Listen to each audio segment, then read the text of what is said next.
E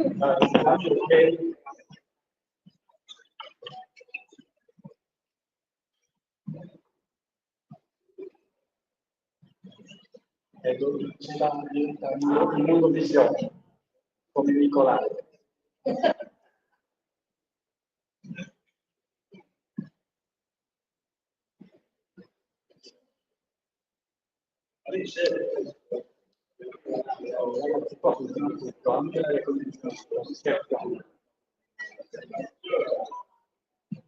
Eccoci, buonasera. Buonasera a tutti, benvenuti all'Ex Mater, ma siccome l'applauso di prima non era in diretta a Facebook, bentornato a Lirio Abate, bentornato a Sassari. Ciao Lirio, grazie. Grazie di essere qua. Allora, brevemente, ma è un po' emozionante questo momento perché significa tante cose. La prima è che Entula, che è il festival itinerante di Liberos. Liberos è nato 12 anni fa col suo festival da una idea, da un progetto di Michela Murgia che ha messo insieme tutti i mestieri del libro per promuovere il libro e la lettura in Sardegna e finalmente oggi con un ciclo di incontri che viene inaugurato questa sera porta autori che normalmente portava fuori da Sassari anche in questa città e adesso incastriamo la nuova assessora perché così ci dice perché. E questo è anche il primo incontro dopo l'inaugurazione che è stata fatta di questo teatro dell'Ex Mater. Quindi, primi ringraziamenti. Entula esiste grazie al contributo della Regione Sardegna, Ufficio dell'Assessorato alla Cultura, Fondazione Sardegna, ringraziamenti principali all'Accademia di Belle Arti che ci sta ospitando, agli organizzatori del TEDx, grazie ai quali è stato possibile sistemare, pulire e rendere agibile questo teatro che era chiuso da tanti anni, e poi un grazie grande all'amministrazione comunale di Sassari. Sapete che per quanto mi riguarda questo è un momento molto importante perché credo tutti quelli che sono qua dentro aspettavano di poter dire finalmente che abbiamo una città che vuole investire in cultura, che vuole incontrarsi e crescere assieme a eventi culturali. E quindi sono molto orgoglioso di dare la parola per un saluto alla nuova assessora alla cultura del Comune di Sassari, Nicoletta Puggioni. Grazie. Io ringrazio Aldo e ringrazio soprattutto tutti voi che siete intervenuti. So che il Festival Entula in realtà è sempre molto seguito e con Aldo insomma, abbiamo anche collaborato nel passato anche in una veste diversa, quando insomma non ero un'assessora ma semplicemente un dirigente scolastico di una scuola che ha un bello spazio che può essere utilizzato per attività culturali. Ora però nella doppia veste mi ritrovo anche a poter come dire, aiutarlo a trovare ulteriori spazi dove fare importanti eventi culturali come questo, che è uno spazio bellissimo, uno spazio che verrà utilizzato anche dall'amministrazione comunale, perché insomma un certo numero di giorni è a nostra assoluta disposizione, dove ci sono degli spazi esterni anche, oltre che questo bel teatro, che si possono utilizzare. Quindi spero che questa sia l'inizio di un bel festival letterario per quanto riguarda Entula per quest'anno, anche se stiamo parlando di un festival che esiste ugualmente da tanti anni, ripeto, e in tutte le parti della Sardegna, ma soprattutto che sia proprio l'inizio davvero di un utilizzo di uno spazio così bello per attività davvero culturali che coinvolgano la cittadinanza, perché Sassari ha tanto da offrire e soprattutto, l'abbiamo dimostrato anche l'altro giorno, i sassaresi amano la cultura, quindi ben venga la cultura, facciamola entrare ovunque, apriamo tutti gli spazi bellissimi che abbiamo e cerchiamo veramente di condividere dei bei momenti di cultura e di crescita insieme. Grazie Aldo, buon lavoro. Grazie. Velocemente perché sono arrivati in ritardo, stavano mangiando e bevendo, questi stavano anche parlando, dai, anche parlando, ok. Brevemente, vi abbiamo lasciato un questionario, compilateci, lasciateci le mail, siccome faremo tante cose, la prima sarà venerdì con Stefano Andreoli, lunedì Serena Bortoni, il 7 agosto Giancarlo Di Cataldo qui, ma poi in tutta Sassari noi faremo delle cose. Sappiate che finalmente a Sassari si faranno cose belle, ecco, grazie, ma non a me, grazie a chi ci ha creduto, è peggio per chi non ci ha creduto prima, ok? Quindi lasciateci tutto. L'ultimissima cosa, nel 1974 mio padre ha aperto la libreria, quindi quest'anno festeggeremo i 50 anni della libreria e quindi tenetevi in contatto perché faremo anche cose belle anche per festeggiare questo avvenimento, ok? E allora,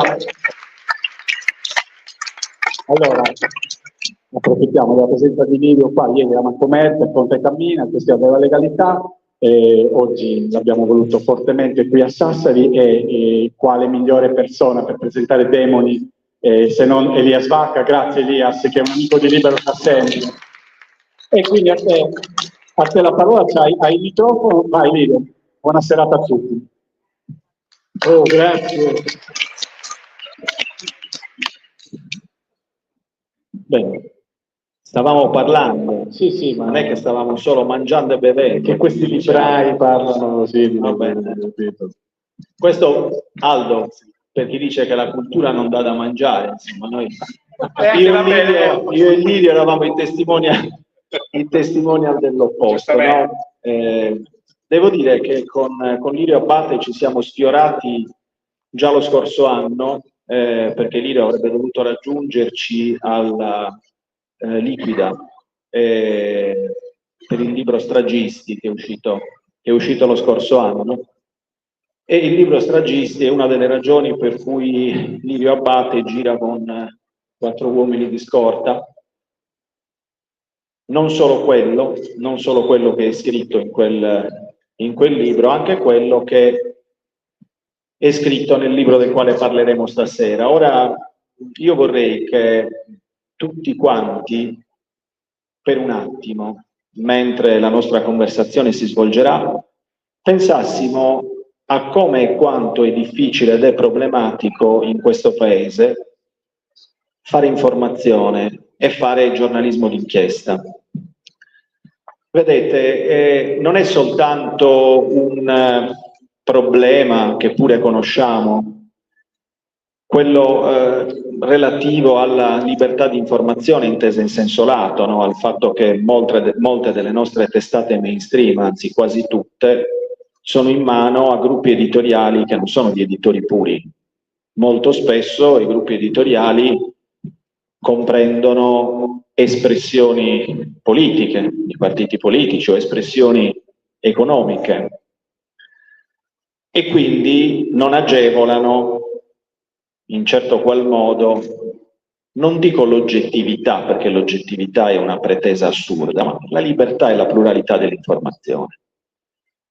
Tanto più è difficile in questo paese poi il mestiere del giornalista d'inchiesta, perché a questo dato, cioè alla difficoltà spesso di farsi pubblicare sulle testate mainstream, si aggiunge il fatto che il nostro paese continua ad essere territorialmente e con un grado di penetrazione sociale importante in mano alla criminalità.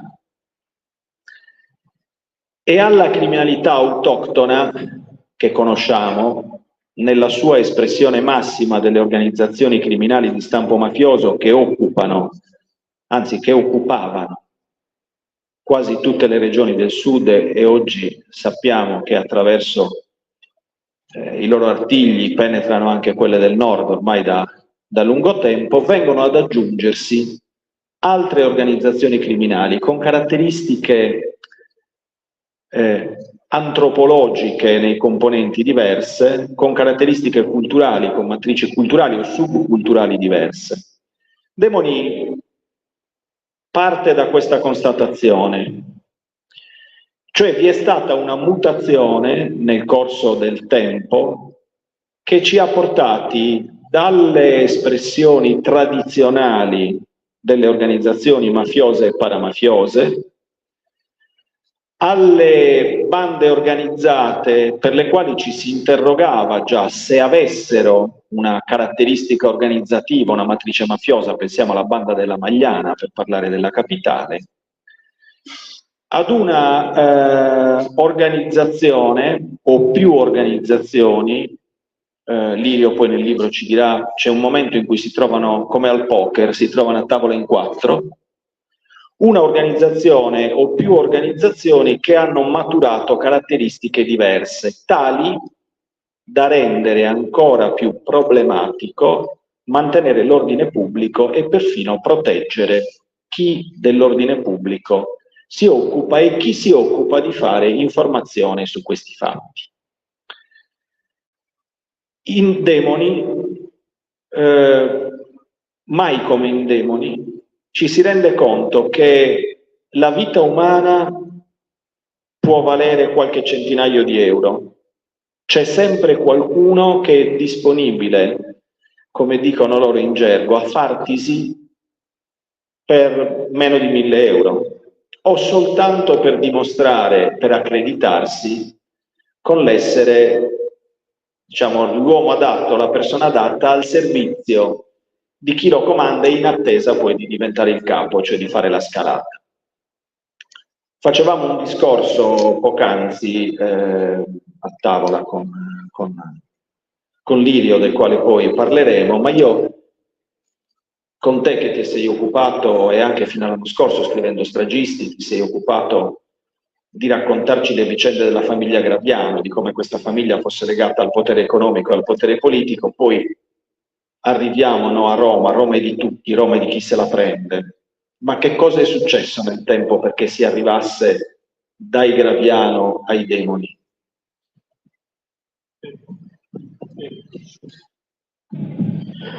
Buonasera, no, è una domanda molto bella, ma prima di rispondere alla tua domanda, allora, permettete innanzitutto di ringraziare Aldo, di ringraziare tutti voi, ma soprattutto di rivolgere un pensiero, ne approfitto perché sono a Sassari, per ricordare due donne di questa terra che lo scorso anno, quasi un anno fa, ci hanno lasciato. La prima è Michela Murgia, che ho l'onore di avere conosciuto, di essere stato suo amico, di essere stato anche il suo direttore, e l'altra si chiamava Patrizia Incollu e faceva il direttore delle carceri.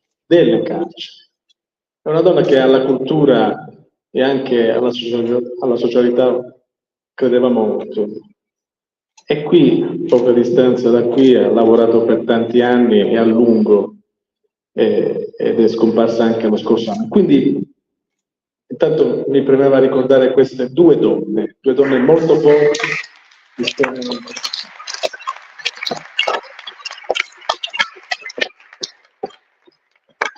che ti fanno capire quanto questa terra può dare dei frutti meravigliosi, e se sono donne ancora meglio.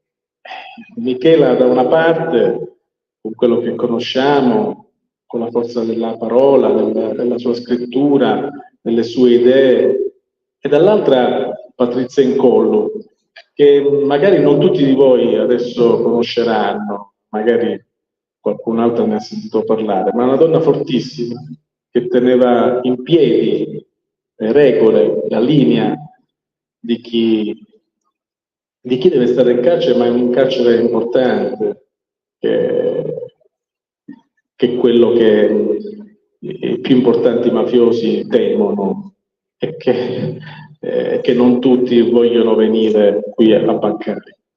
Quindi ci tengo molto a dirlo, a ricordarlo, perché comunque erano due mie amiche, perché Sassari era un po' anche la loro terra. Per rispondere alla tua domanda, bisogna partire dai demoni. E i demoni sono dei personaggi che oggi hanno occupato vasti territori della nostra del nostro paese. Il demone è chi fa una malvagità, chi si impossessa del tuo corpo e ti trasforma in violenza, e quindi diventi un'altra cosa, diventi una persona che fa un danno agli altri, a una comunità. Sei un demone, sei un diavolo, sei una persona fuori dalle regole. E guardando i territori, e guardo a Roma, guardo la capitale del nostro paese per essere un paradigma per altri territori, è una capitale occupata. Fino a pochi anni fa parlavo di inquinamento dell'economia, inquinamento della pubblica amministrazione. Oggi c'è una occupazione dell'economia da parte di flussi drogati che la fanno da padrona. E questa cosa la gestiscono i demoni. Anche perché, e vi confido, è proprio anche un discorso non soltanto sociale per raccontarli e per indicarli, ma perché dentro i demoni ci sono i mafiosi, i narcotrafficanti, i terroristi, gli estremisti di destra, sono tutti uniti, sono tutti insieme.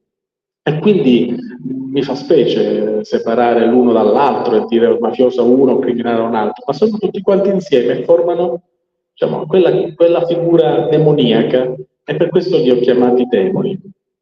E le mafie tradizionali a cui facevi riferimento tu, quindi ai fratelli Graviano, tanto per citarne gli ultimi e alcuni, che hanno portato avanti un'idea criminale e stragista della mafia, sono personaggi che, magari poi ci arriveremo, hanno fatto un'azione politica del loro agire. Il loro agire violento, sanguinario, ha un'idea politica della mafia. I demoni non sempre. I demoni agiscono soltanto per un comune denominatore, che è il flusso del denaro, per l'arricchimento del denaro e per il potere.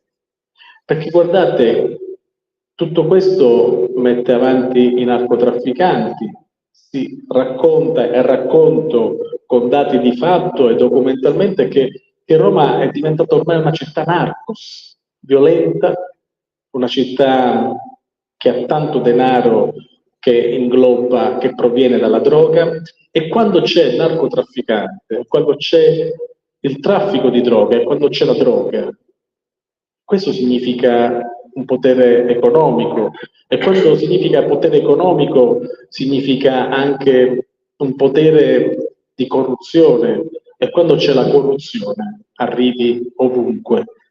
E questi demoni hanno il potere economico e la corruzione, il potere di corrompere chiunque. E sono storie che fanno male a vederli, perché nei demoni non c'è soltanto la violenza, c'è anche, e si vede, le varie figure professionali corrotte che sono a fianco di questi criminali e che li favoriscono, danneggiando una società, l'intera società, tutti noi. E per questo è che racconto questa storia, e racconto questa storia per illuminarla, per far sì che possa diventare un senso di discussione, ma soprattutto di ragionamento, perché ormai tutto quello che accade, che è contenuto in questo libro, a Roma sembra essere diventato normale. Sì, non so che rapporto abbiate voi con la città di Roma. Io ho un rapporto speciale, nel senso che è un po' la mia città del cuore, quella che io credo, dal mio punto di vista naturalmente, essere la città più bella del mondo. E le cose che Lirio ci diceva poc'anzi, forse Lirio la conosce, c'è una canzone di De Gregori bellissima, che si chiama Le strade di Roma, che inizia proprio così, no? C'è adrenalina nell'aria, carne fresca che gira, polvere sulla strada e gente che se la tira. che può voler dire tante cose, ma Roma è la centrale di spaccio, il mercato di spaccio più importante in Italia. Voi avrete letto alcune statistiche sulle acque reflue di Milano, no? Quanta cocaina gira per Milano, ma perché l'attenzione si era puntata su Milano?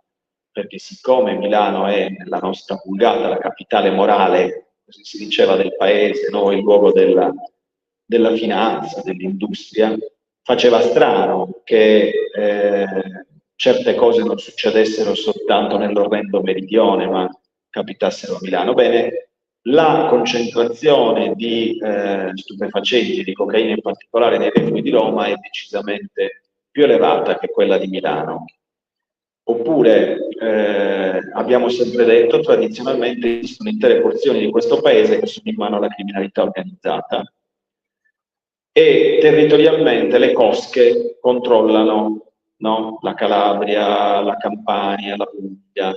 Bene, Roma è in mano a una serie di organizzazioni, perché Roma è talmente grande, un boccone talmente grosso per il narcotraffico, per il riciclaggio, per i rapporti fra il mondo di sotto e il mondo di sopra, che fa gola a tanti. Roma è di chi se la prende, appunto. In questo demone, in questo duodemone, fra l'altro abbiamo soggetti che governano Roma ma non stanno a Roma, e li abbiamo visti, stanno a Velletri, mi pare, no?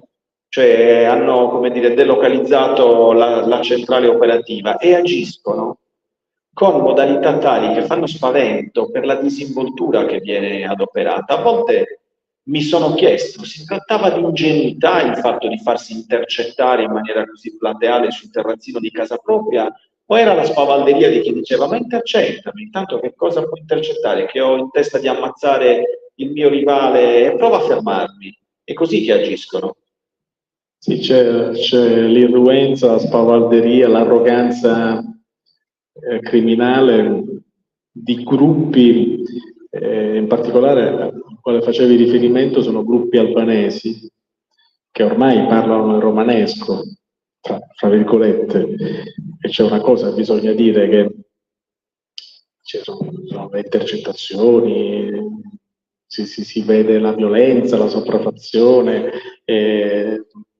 tutti quei canoni che formano o che richiede l'articolo 416 bis, cioè l'associazione mafiosa.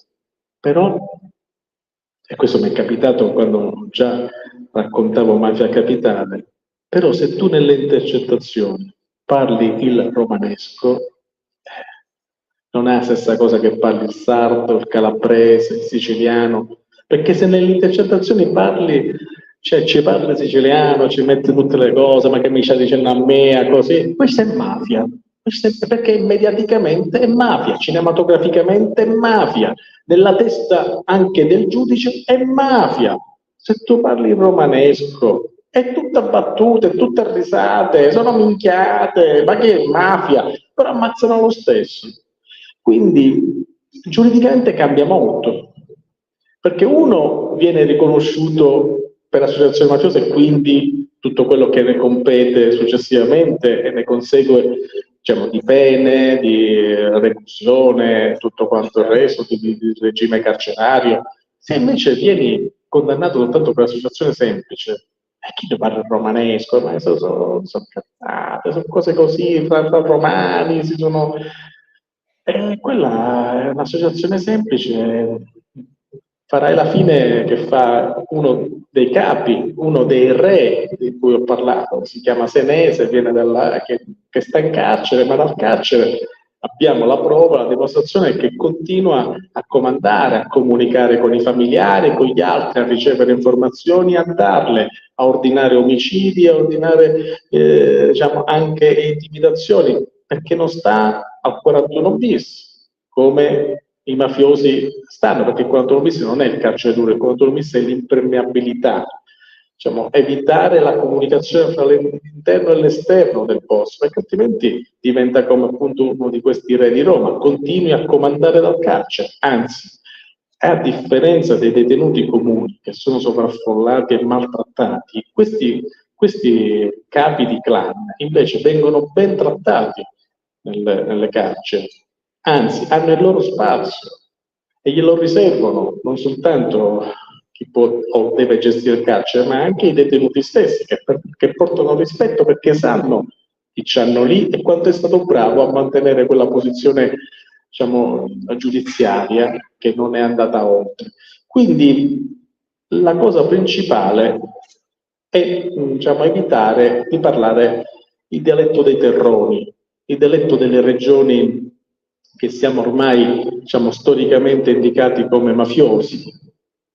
Però, ripeto, se facciamo le stesse azioni, uno non va diciamo, in sentenza per mafia, l'altro sì. Adesso arrivano gli albanesi, e anche per gli albanesi è un problema, perché per gli albanesi è un problema perché loro sono più irruenti, sono violenti, e gli albanesi vogliono adesso iniziare a gestire le cose, e quindi quando in un territorio in cui ci sono degli equilibri criminali particolari si inserisce un gruppo che invece non sta alle regole, ma quelle regole le spezza, ecco che tutto si può, anzi tutto può cambiare. È vero che, come accennavi tu, Demoni è basato e racconta una violenza che c'è nel territorio e nelle storie che ho voluto riportare, ma perché di fatto non c'è niente che ho aggiunto né ho sottratto, ho raccontato e fotografato quello che in questi anni vicino a noi, a questa sera, si sono verificati e si verificano, e che, diciamo, se non vengono osservati in un determinato modo, si corre il rischio che, ecco, che gli albanesi possono continuare a fare i loro traffici, la loro violenza, si spostano fuori dalla città di Roma e quindi nell'Interland romano e quindi nel Lazio, e quindi continuano a fare quello che gli pare, e quando occorre, come è successo negli ultimi anni, uccidere qualcuno. E quel qualcuno, io ne ho messi 4 di delitti eccellenti, ci sono stati a Roma, ma se ne ricordo uno solo, che è di questo Piscitelli. Ci sono gli altri 3 e sono importanti perché vengono fatti, e sono stati fatti, compreso quello di Piscitelli, con una modalità che è tipicamente mafiosa, perché ha un tratto diciamo criminale, che è proprio quello dei mafiosi che devono lanciare un messaggio. La vittima viene uccisa in un luogo particolare, in cui tutti possono vedere e in cui tutti possono osservare. Piscitelli, che era questo capo ultra, eccetera, viene ucciso in un parco. Il parco è gestito da un personaggio mafioso che è questo Senese, e quindi tu non puoi fare uno sgarbo, ma è Senese che manda un segnale a tutti.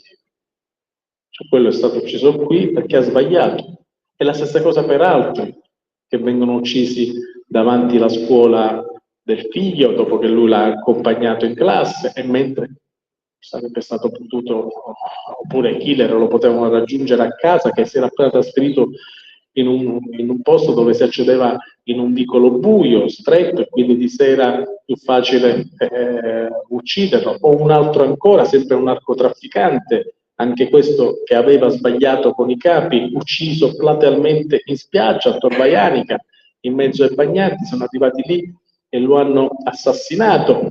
E sono fatti che per chi vive il territorio o conosce qualche cosa lo identifica subito, non soltanto il perché viene ucciso, ma come viene ucciso.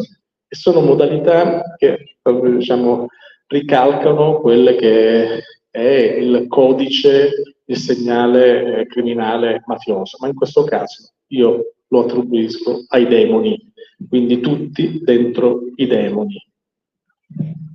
Certo che quando poc'anzi dicevi talvolta viene qualificata un'associazione come mafiosa, quindi la violazione del 416 bis del codice penale è tra l'altro un'associazione semplice, e la giurisprudenza, anche quella della Corte Suprema, della Corte di Cassazione, è ondivaga, non aiuta a chiarire, no? Perché nel caso di mafia capitale l'aggravante non è stata poi riconosciuta dalla Suprema Corte, nel caso invece del clan Spada e di alcuni di questi demoni e queste cosche, no, che gravitano intorno a questo mondo, invece l'aggravante è stata riconosciuta. Ora,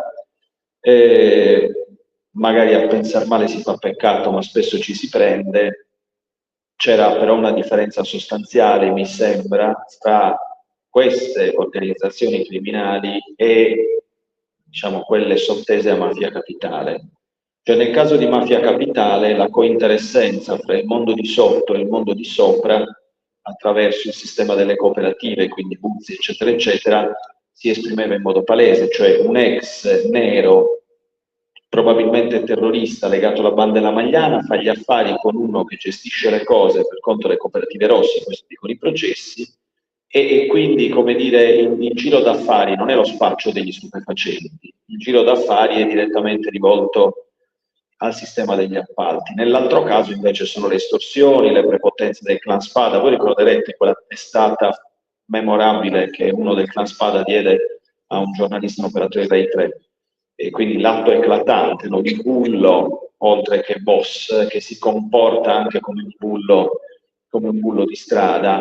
E mi pare quasi che, ecco, averla voluta riconoscere nel secondo caso e non nel primo caso, forse derivi un po' da quella stessa distorsione che tu dicevi linguistica, no? Sul romanesco piuttosto che il siciliano, perché sarebbe stato ammettere che non è che la mafia ha bisogno di intermediazioni per avere a che fare col potere politico e amministrativo, ma è propriamente già dentro il potere politico e amministrativo.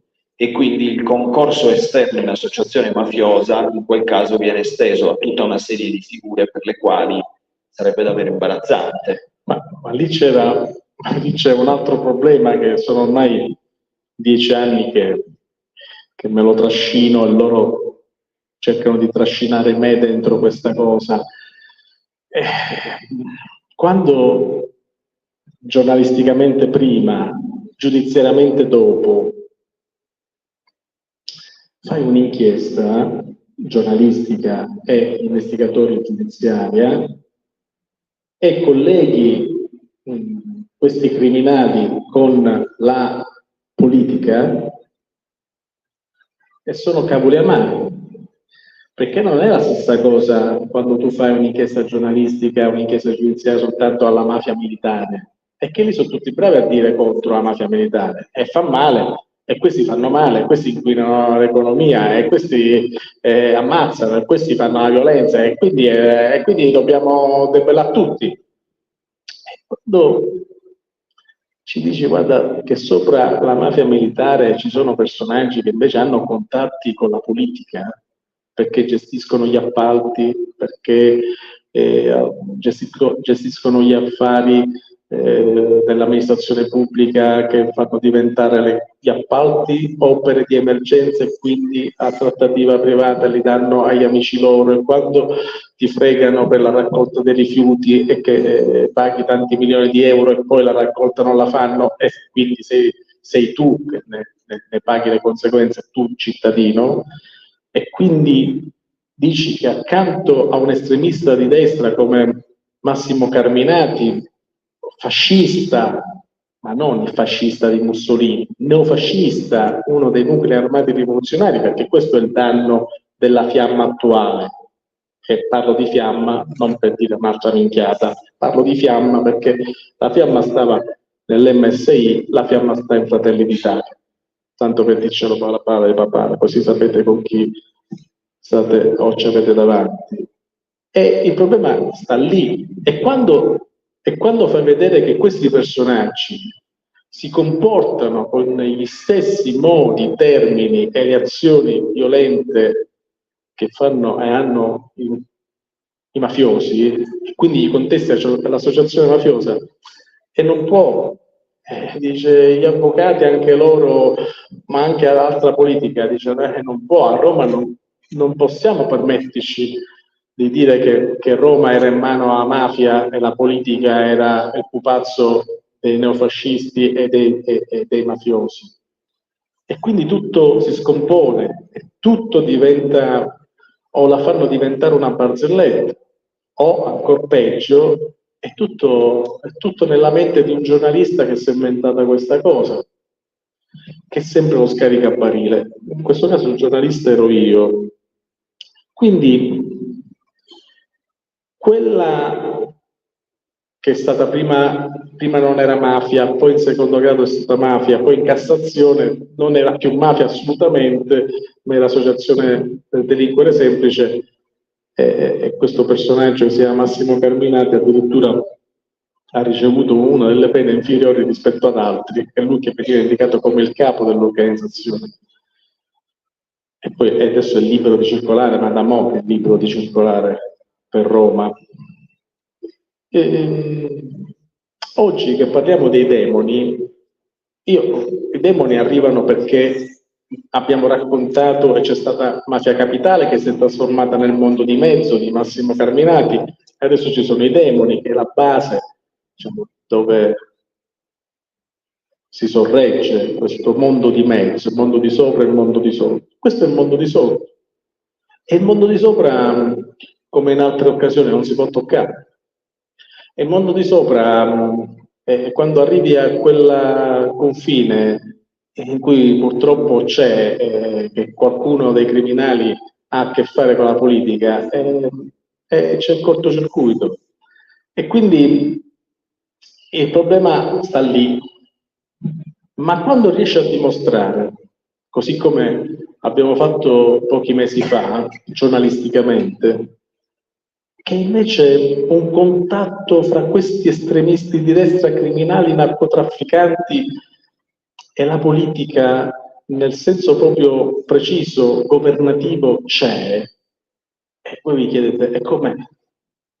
È che dei bravi giornalisti scoprono che nel telefono di uno dei narcotrafficanti che è inserito in Demoni e che compariva già in Mafia Capitale, che si chiamava Piscitelli, quello che è stato ammazzato, chattava e scambiava messaggi d'amore che avevano uno sfondo neofascista, antisemita, violento e criminale, con un personaggio che di fatto sedeva accanto a un ministro di questo governo, anzi, meglio sedeva accanto al cognato della Presidente del Consiglio, che fa il ministro, e faceva il suo portavoce. Quindi, giornalisticamente, è una notizia documentata e provata che c'è qualcuno che ha questi collegamenti. Tu glieli mostri, le pubblichi e non lo puoi cancellare. E a quel punto, costretti a Palazzo Chigi a intervenire e a chiedere a questo il portavoce che scrive le frasi irripetibili di antisemitismo e di neofascismo, chiede di fare un passo indietro e di dimettersi.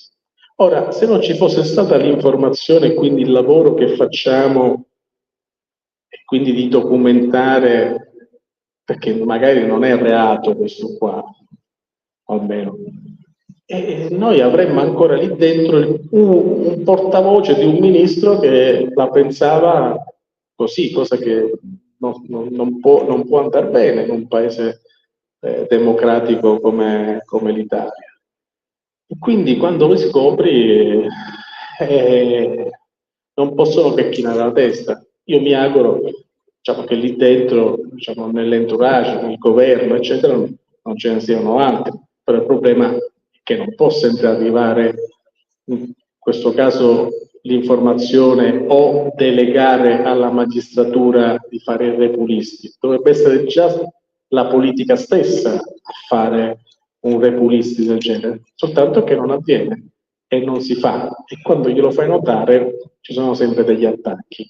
E quindi il fatto che oggi ci troviamo a parlare dei demoni, che è la base criminale di tutto, è un dato preciso su cui si può da lì ragionare, perché ci sono tanti spunti per arrivare ancora più in alto e far vedere cosa è mafia, e va bene per tutti che è mafia, e un'altra cosa uguale ma con dei segni diversi invece non viene dichiarata mafia. Ma tocca a noi farci dei ragionamenti. Non vogliamo, e non sono un giustizialista che deve per forza vedere mafia dappertutto. Vedo i demoni e quindi mi basta questo per avere un panorama già abbastanza nero per quello che è l'attualità. Beh, certo che dal punto di vista concettuale pensare che la curva di una squadra di calcio o di più squadre di calcio, no, sia il terreno, la stanza di compensazione fra l'eversione neofascista, la criminalità organizzata, lo spaccio di stupefacenti, la pratica estorsiva e le frequentazioni politiche, insomma, è già abbastanza agghiacciante di per sé. E quello che tu dicevi, no? Quando appunto evocavamo la disparità di vedute su ciò che è mafia e ciò che non è mafia, ho notato anche nella vulgata giornalistica, quando è stato ucciso questo Piscitelli, detto Diabolic, quando è stato ucciso Piscitelli si è posto l'accento dal punto di vista giornalistico su alcune cose. Non so se ti ci ritrovi come lettore in questo caso di quotidiani. Allora, intanto veniva sempre sottolineato che Piscitelli è Diabolic, quindi Piscitelli veniva chiamato con il nome con cui lo chiamavano in curva. Venivano regolarmente postate le immagini di Piscitelli alla curva della Lazio, con anche altri, tra l'altro fotografato anche con questi rumeni, con questi albanesi, con Petrocu e con Demce. Poi nelle notizie, se avete notato, i titoli, insomma, l'apertura delle notizie era, insomma, si indaga sull'assassinio di Piscitelli, il capo ultra della Lazio, al massimo si diceva neofascista, ma era il massimo che venisse concesso. Ed era la considerazione che facevamo un po' prima, perché anche dal punto di vista comunicativo, no?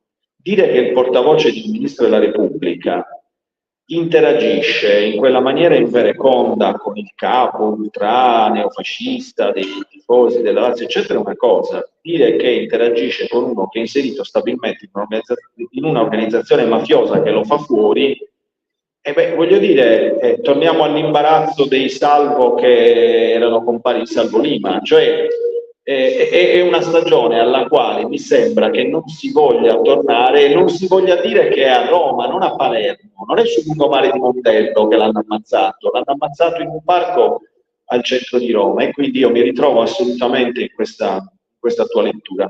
Poc'anzi, mentre, come dice Aldo, pigliavamo, abbiamo sviluppato però un ragionamento che io vi voglio proporre, propongo a Lirio, gliel'ho detto, insomma, come elemento di riflessione lo propongo a tutti voi. Le varie forme con le quali la criminalità si manifesta. Non io, chi ha studiato dal punto di vista sociologico e criminologico i sistemi criminali, aveva in qualche maniera ricostruito le cose in questi termini. In Sardegna esiste un certo livello endemico di criminalità dedita all'uso della violenza fisica. Nella stragrande maggioranza dei casi, sto parlando della tradizione criminale della Sardegna, se non pensiamo diciamo così, alla criminalità di importazione o evoluta, parlo antropologicamente, culturalmente o subculturalmente, l'esercizio della violenza a fini criminali in Sardegna è per la maggior parte dei casi giuridico. Dritta o storta che sia, perversa che sia l'azione, è sempre applicata come sanzione. Cioè in Sardegna ci si spara dietro i muri a secco con gli sconfinamenti di Pascolo, ci si spara a volte fra familiari per questioni di eredità, ci si spara fra complici di sequestri e rapine a portavalori per una disonesta divisione del bottino. Quindi l'azione è giuridica, hai sbagliato ed esercito la violenza perché voglio punirti. In Sicilia la criminalità è politica, cioè le cosche mafiose non è che si preoccupano di dire se aveva ragione Rina o se aveva ragione Bontate. Chi è politicamente più ammanigliato? Chi è che controlla i rapporti? Quando cambiano gli equilibri e i Graviano si svolgono, a chi si devono rivolgere? Qual è il criterio che determina che i Graviano diventano importanti mentre magari non lo erano prima? La politica. Quindi chi è politicamente forte deve essere anche militarmente forte e agisce con un fine politico, che è quello, all'interno degli equilibri, no, nella cupola mafiosa, di spostare, come nelle elezioni i partiti politici, solo che là i criteri sono altri e poi si fanno gli accordi, si fanno i compromessi, è tutto politico. L'omicidio è l'ultima ratio, cioè non ti ho potuto blandire, non ti ho potuto corrompere, non sei piegato alle minacce, agli attentati, alla fine ti ammazzo perché altro non posso fare. I demoni, dicevamo prima, sono spesso violenza per la violenza, cioè non esiste un dato giuridico o politico che guidi l'azione.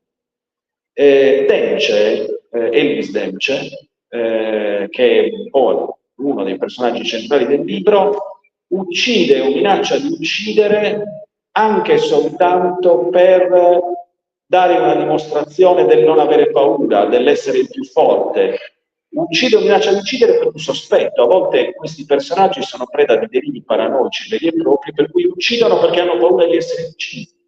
Voi vi rendete conto che in una città di 3 milioni di abitanti, in un agglomerato urbano di 4 milioni e mezzo di persone, pensare che c'è un certo numero di persone che potrebbe spararci addosso semplicemente per dimostrare a quello seduto a fianco che è in grado di sparare al primo che passa, beh, per l'ordine pubblico mi sembra un problema non da poco. Ed è per questo che c'è la preoccupazione. Perché vedete, a un certo punto si scopre, cioè gli albanesi e questo Dence scopre attraverso le persone che corrompe e che quindi ha le sue talpe anche negli uffici giudiziari o fra gli investigatori, scopre in tempo reale che su di lui stanno facendo un'indagine e c'ha le microspie a casa e scopre anche chi è il magistrato che sta facendo l'indagine. Quando viene fuori il nome di questo magistrato va su tutte le furie, dice ma sempre lui che mi persegue. Quindi la prima cosa mette subito in atto due piani. Il primo, quello normale per loro, dice mandiamogli sotto delle donne e vediamo così di corromperlo, di ricattarlo, ma comprendono subito che non attacca, cioè, che il magistrato non si fa fregare. E allora subito, immediatamente, è il piano B, la violenza. Lo uccidiamo. E sarà stato forse un attimo così, diciamo, come può succedere a qualcuno, beh, a questo lo ammazzo, gli scippo la testa. Insieme a questo sfogo registrato e scritto, che adesso vi dico dove, è accompagnato dal fatto che inizia ad acquistare delle armi che lui richiede che possono essere capaci di bucare le auto blindate.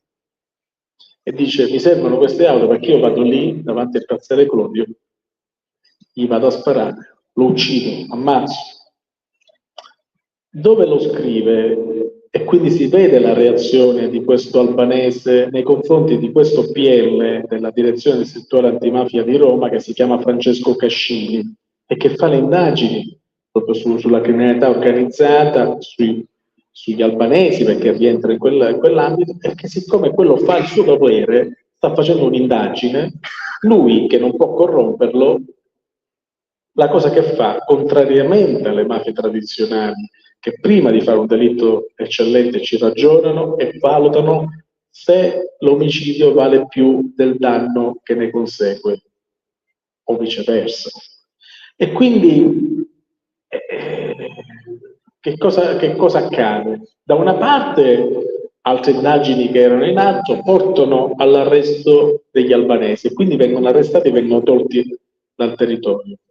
Subito dopo si scopre che questi criminali, perché ormai a Roma tu non ti puoi dire criminale demone se non c'hai un telefonino criptato. Se non ce l'hai criptato non sei nessuno. Che sei? Non sei nulla. E che cos'è il telefonino criptato? Il telefonino criptato costa intorno a 2000 euro, giù di lì, perché compri una piattaforma. Una di queste piattaforme che venivano utilizzate da questi criminali, da questi demoni, era uguale a quella che è utilizzata dai terroristi internazionali. Uno di questi erano quelli che avevano fatto gli attentati a Parigi, gliene hanno preso uno e gli investigatori francesi e belgi si sono messi lì e dopo, diciamo, goccia per goccia, sono riusciti a bucare questa piattaforma, diciamo, che era super sicura.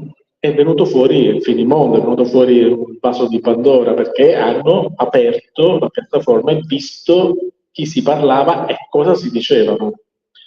E hanno riversato per la parte che riguardava gli italiani. Questo per farvi capire che i criminali vanno fuori di testa, fanno queste azioni, ma sono tecnologicamente avanzati, super avanzati, anche a volte rispetto agli investigatori stessi, perché loro hanno pure talpe e quindi scoprono dove sono le microspie ed altro, ma in più per comunicare usano queste super piattaforme criptate. Quindi quando gli investigatori scoprono queste grandi conversazioni, milioni di conversazioni, milioni, per gli investigatori romani bisogna mettere insieme le cose e si scopre che Demce parla con i suoi e nelle chat, alcune di queste le schermate le ho pubblicate fotograficamente nel libro per farvi vedere com'è, loro si dicevano tutto, ammazza Tizio, fai intimidazione a Caio, e per provare che fanno un'intimidazione o un omicidio pubblicavano anche la foto di loro che minacciavano con la pistola la loro vittima, o pubblicavano le montagne di soldi che settimanalmente incassavano per far vedere, ecco, questo è il nostro incasso, e da lì sappiamo che una piazza di spaccio media, ce ne sono 7-8 di quelle grandi, incassano al mese intorno a 10 milioni di euro, 10 milioni di euro più una, sono 7-8, tutte a carte da 50 e 100 euro. E quindi da quella scopriamo anche che Demce, in quel periodo stesso, ha ordinato, gliel'ha scritto perché vuole andare ad uccidere il magistrato che indaga su di loro, e ordina i fucili mitragliatori e le armi che sono fotografate perché il mercante dice ti posso dare questo e quell'altro, dice prendolo, cioè, questo lo acquisto, perché anche lì si vede che sono malati di armi, dice delle cose sulle armi. E quindi ti rendi conto del fatto che questo veramente, o almeno così pare, stava, se non risolveva il problema che c'aveva un magistrato che negava su di lui, lo voleva risolvere uccidendolo, a Roma, alla capitale. Immaginate cosa poteva accadere. Tutto questo vi fa vedere, innanzitutto, che accanto alla violenza, per un discorso più, non politico, ma di potere, di potenza,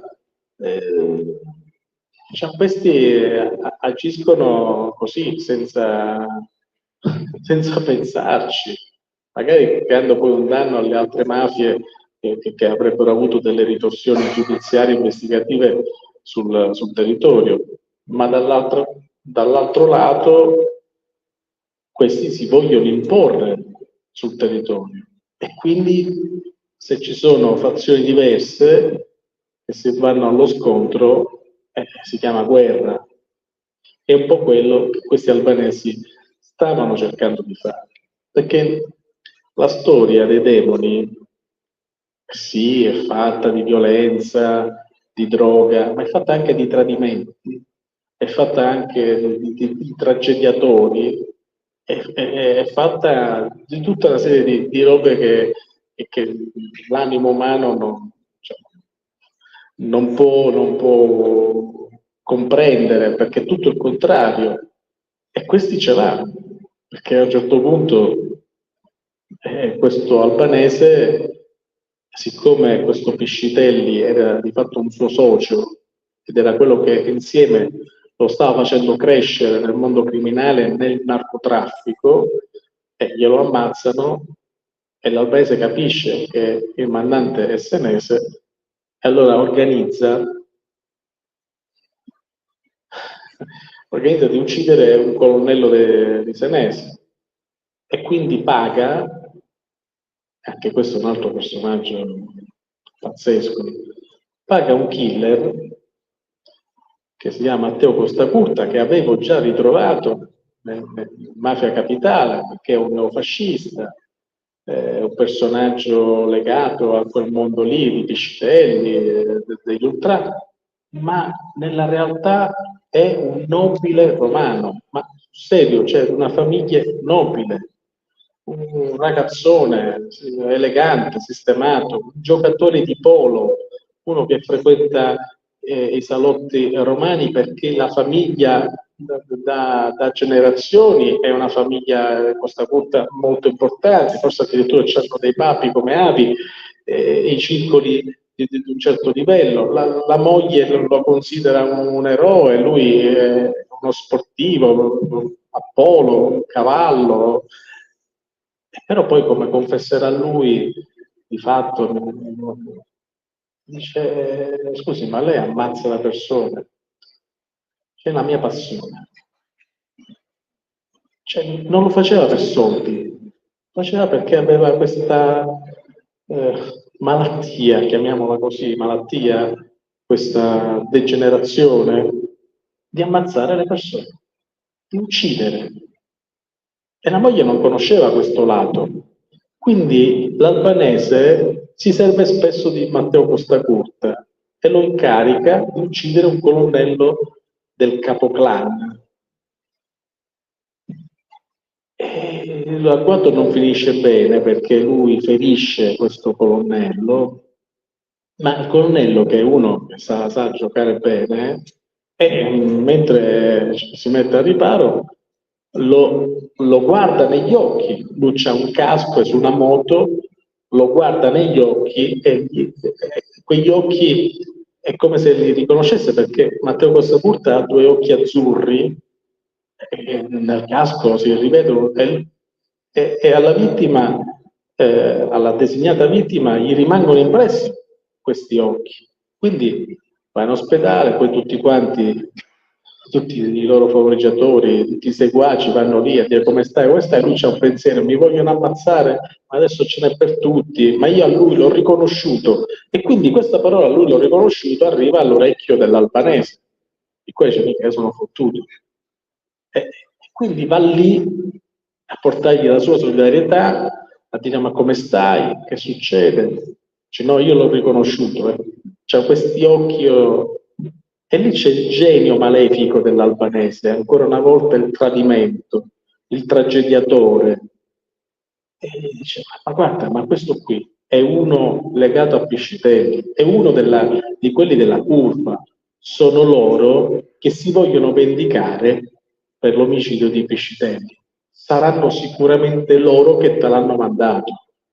Dice, hai ragione. Si organizza questo colonnello senese per andare a fare, diciamo, una spedizione punitiva sanguinaria nei confronti di questi ultra che invece nulla potevano pensare. E questa cosa mi fa capire innanzitutto che l'albanese si vende subito, immediatamente, il proprio killer. Dice, guarda, e tradisce e distoglie immediatamente il piano da quello che poteva arrivare a lui per farla prendere con altri. E lì è anche il genio criminale di questo uomo, che non è da sottovalutare. E quindi sono tutta una serie di fattori che stanno dentro questa storia che non è semplice, ma è essenziale e molto efficace nel ragionare su come si muovono certi apparati criminali in un territorio, dove la gente, ripeto, come ho detto prima, non si accorge. A Roma non se ne accorgono di quello che avviene, ma nel frattempo questi fanno le loro scorribande e fanno anche i tentativi, diciamo, di fare una guerra di mafia. Sì, tipo una mezza provocazione. Poc'anzi abbiamo, sia io che tu, evocato dei termini, ho detto che Demce è anche uno che vive di deliri paranoici, poi abbiamo detto che Costa Curta, insomma, come diciamo qua, tanto singaro non deve essere, si ammazza le persone per piacere, eccetera. Ma nel racconto dei demoni, insomma, matti, veri o presunti, ce ne sono molti. Questa di buttarsi a matto è una tecnica che purtroppo spesso funziona. Sì, funziona anche per il capo del clan, per questo Michele Senese che si fa passare per matto e quindi lo chiamano Michelo Pazzo per evitare il carcere. Ma la cosa ancora più grave è quello che fa l'albanese e gli altri narcotrafficanti, perché loro mettono in conto di finire in galera. Anche il criminale stesso, qualche volta, lo sa che prima o poi dovrà essere arrestato. Però l'albanese con i narcotrafficanti pensano pure, sì, mi arresteranno, ma io ho già la via di uscita dal carcere. E come si fa? Si fa che si preparano prima le carte sanitarie e quindi con la complicità e la corruzione di medici e di psichiatri si fanno in modo, attraverso falsi esami clinici, di essere indicati come tossicodipendenti, quando che loro non hanno mai toccato un grammo di cocaina, lo dicono nelle intercettazioni, nelle chat. Assolutamente, però si fanno documentare come se fossero degli acclarati tossicodipendenti e avviene la prova. Questo Denice viene arrestato e subito l'avvocato prende la cartellina clinica, la porta dal giudice con un'altra certificazione, uno psichiatra, di un medico, e dice che il suo cliente, proprio per quelle certificazioni sanitarie, è incompatibile con il regime penitenziario, quindi non può stare in cella, deve essere scarcerato e mandato in una delle strutture private esterne al carcere, con braccialetto elettronico naturalmente, dove di fatto lo Stato paga per ogni detenuto libero, ma serve a recuperare, a cercare di tenere su e di aiutare i tossicodipendenti. E a Roma, se andate a cercare su internet, su fonti aperte, bastate che cercate ville per tossicodipendenti detenuti, sono delle ville di lusso meravigliose, alcune di queste hanno la piscina. E il problema qual è? Non è tanto questo, il problema è che gran parte dei posti disponibili vengono occupati da questi falsi tossicodipendenti che impediscono a chi è veramente ammalato o ha questi problemi gravi di usufruirne, perché finché non si liberano questi posti dal carcere non possono uscire. E che cosa fanno questi falsi tossicodipendenti in queste strutture, così come le abbiamo visti? Continuano a fare i narcotrafficanti, con i loro telefoni satellitari criptati, continuano a prendere e vendere traffici e quantitativi di cocaina, a organizzare feste, catering di pranzi e cene, a fare la bella vita.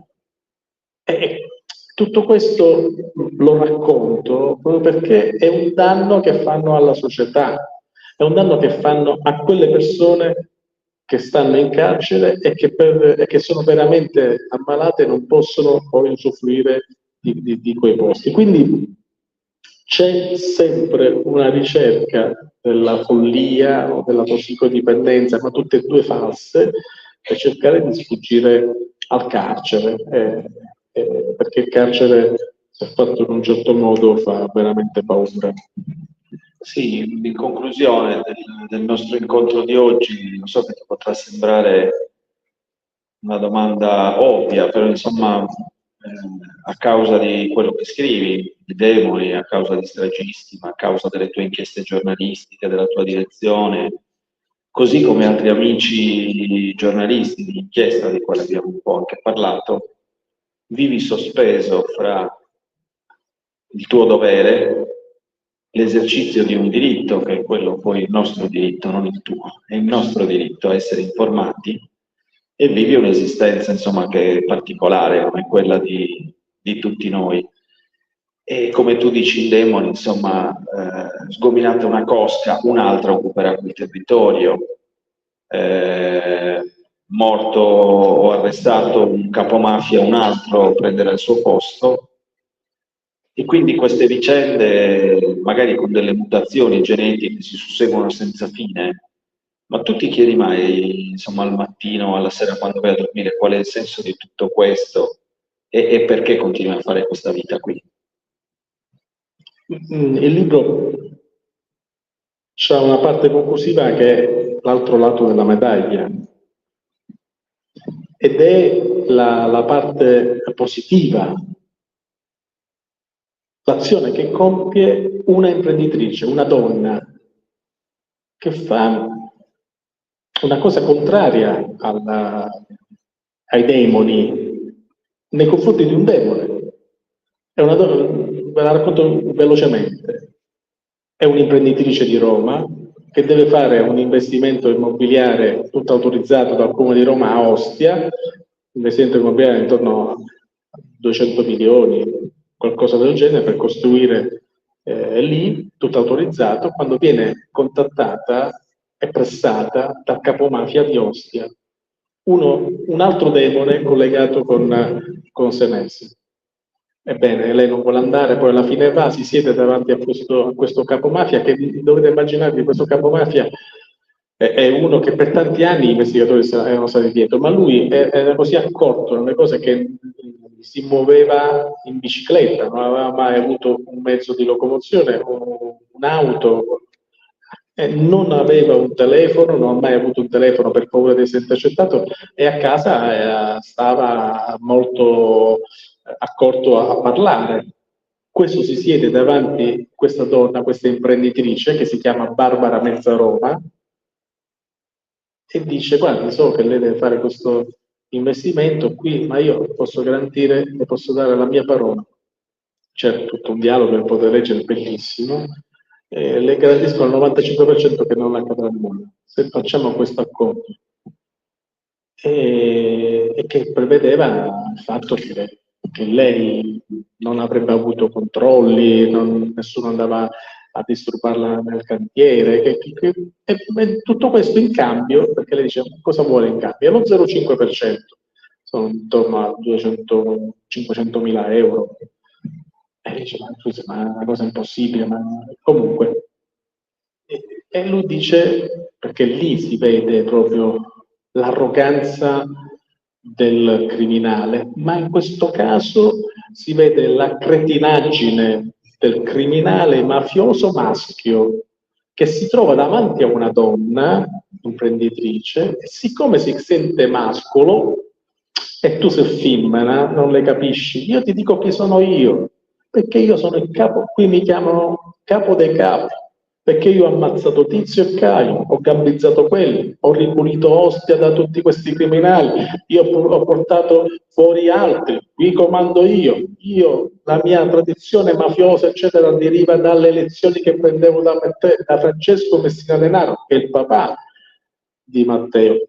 È cosa vera, è vero, giudiziariamente poi è stato accettato che è così. Cioè lui racconta e sciorina il suo curriculum criminale, perché di fronte c'è una donna, deve fare colpo la sua arroganza di fronte a questa femmina, ma che ti faccio scantare io, chi sono io, ti faccio sapere che queste cose, che tu arrivi qua, ti siedi, fai finta che non sai chi sono io, sei stata riluttante a venire da me, ma io questo sono capace. Quindi 500.000 euro. guarda, ci devo pensare. Come tutti gli imprenditori, e ve lo dico tutti, ma 98% degli imprenditori di un certo livello, quando fanno un'opera pubblica in molte zone del paese, forse adesso da Milano in giù, da Torino in giù, dai, prevedono che c'è nel loro bilancio di spesa un bilancio un po' nero che è per la messa a posto. Cioè, io ho visto imprenditori delle cooperative rosse scendere dall'Emilia Romagna, andare a costruire tronchi dell'autostrada Salerno-Reggio Calabria, arrivare in Calabria, mandare il capocantiere lì, e la prima cosa che fanno, manco hanno messo i pali del cartello, diciamo, siamo là così, che vanno a bussare, sanno dove andare a bussare per dare i soldi della messa a posto al capomafia del posto.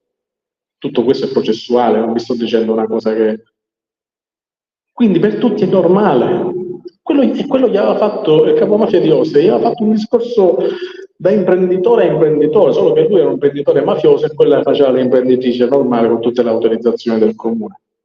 Lei esce e quindi diciamo, teoricamente doveva andare subito dal proprio commercialista, dai propri consulenti in ufficio, cioè come facciamo qua la mafia, e invece fa una cosa, che si allontana e va a suonare alla caserma dei carabinieri. Scusate, devo fare una denuncia. Dice, signora, ma guardi, mi chiamo Barbara Mezzaroma, eccetera, e devo fare una denuncia. Sono stato appena avvicinato da un uomo che mi ha fatto un'estorsione mafiosa. Dice, ma chi sarà mai? Si chiama De Santis.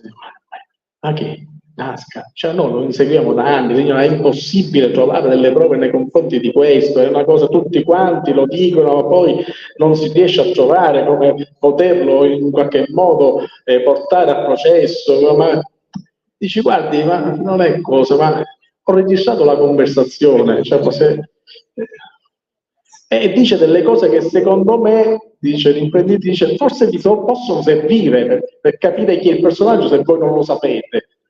E quelli ascoltano la conversazione e lui racconta la sua vita criminale, è lui che si autoaccusa per proprio pavoneggiarsi proprio da cretino, che secondo me quando l'avranno sentito gli altri capi dei demoni gli hanno detto minchia tu te ne devi andare fuori di qui subito, ti scomunichiamo da mafioso, criminale, narcotrafficante, una figura così non l'abbiamo mai vista, e poi fottuto da una donna, quindi... Ma anche lì i carabinieri stentano a dire, informano il magistrato, fanno le cose, e quindi ci provano, dice, guardi, servirebbe, magari se ci può parlare un'altra volta, e così la registriamo un'altra volta, magari si è sbagliato lui, ma come si è sbagliato?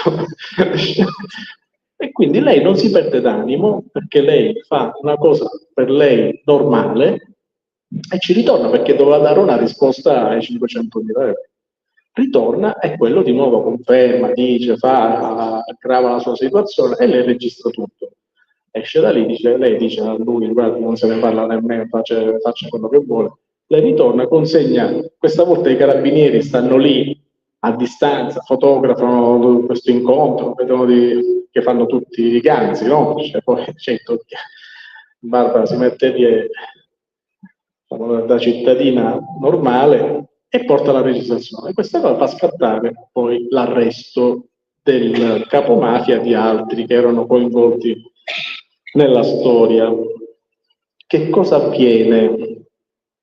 E perché io lo racconto nel libro? Perché è un dato positivo. Avviene che il giorno in cui si sa dell'arresto fanno un comunicato stampa in cui non mettono, cioè dicono che questo capomafia, cioè di Ostia, è stato arrestato perché un imprenditore lo ha denunciato per estorsione, eccetera. Giusto, Barbara Mezzaroma quel giorno, e non mettono il nome dell'imprenditrice di chi l'ha denunciato, fortunatamente si rendono conto.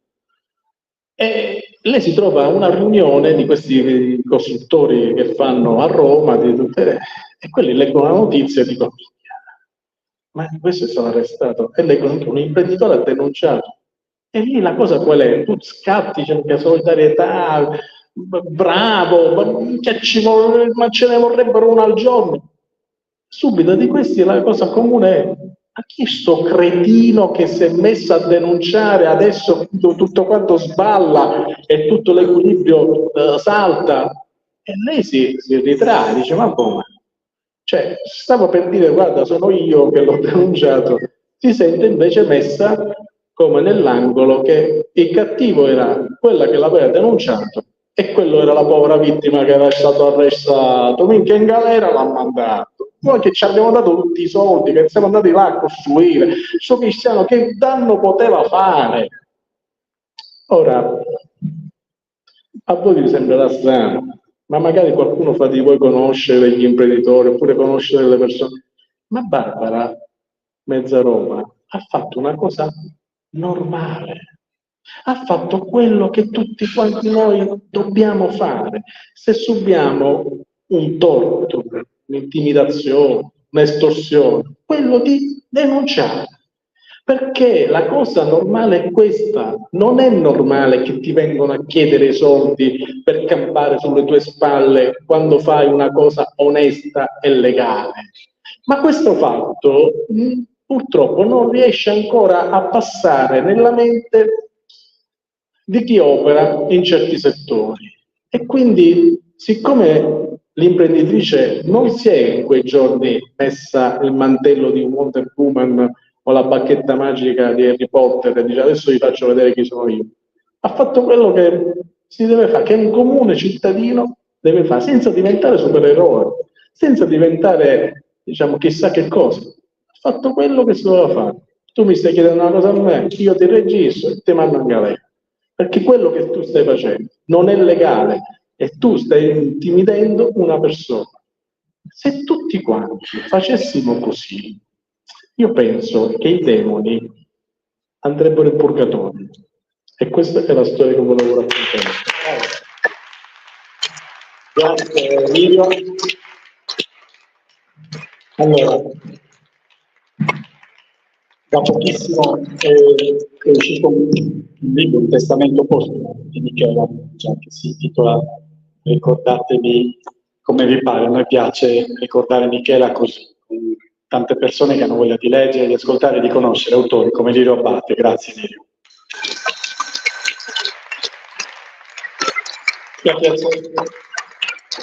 Per piacere, sono all'ingresso, Lirio dice il tavolino se vuoi firmare le copie. Io vi do appuntamento, se volete, già domani a Riglione Tavolare alle 6:30, la cucina di Grazia Deledda con Giovanni Fancello e Sara Chessa. Grazie a Elia Svacca. E adesso facciamo la foto. Grazie a Livia Abbate, grazie a tutti voi. Buonasera, adesso facciamo la foto. Io.